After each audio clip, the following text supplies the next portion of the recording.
he had a funny name, and so and he was a teacher, and I didn't know the people involved who were going to produce this, and so I turned it down because I didn't.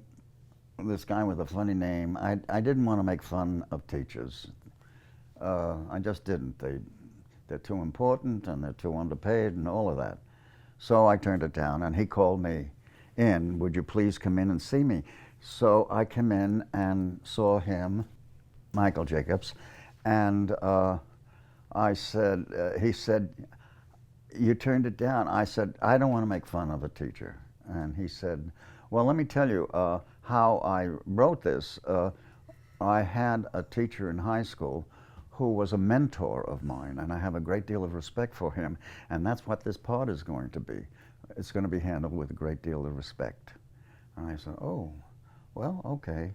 I didn't think it would work anyway, but it did. And suddenly there was Mr. Feeney, even with the funny name.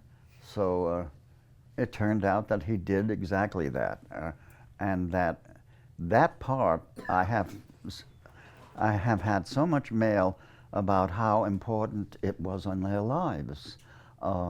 Teachers and students who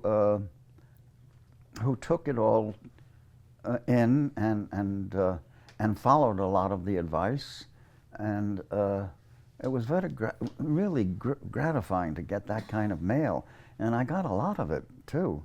So that was very pleasant, and it turned out to be a very good experience because he handled it with great respect.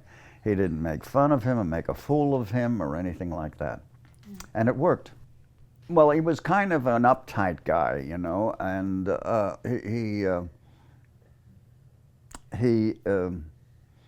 I think, sort of, he was half and half. I mean, half of him was difficult to deal with, and then there was another half of him that was okay. And the final line in the show, you know, when he says, do good, work hard, or whatever that was, and then when they all left the classroom, he says, I love you all, you know. And that showed another side of him which hadn't been seen that much of, if at all, and it was very pleasant to do. And I can't think of anything else. It had a lot in it that's my own character, really, you know, so it was kind of fit me like a glove. What do you think you brought from your own character to the part? What was similar? Well, first of all, what you do is you don't try to do a character. You do yourself, because you are very right for the character. And what you have to be able to do, which is hard enough, is to bring you, the real you, to the character.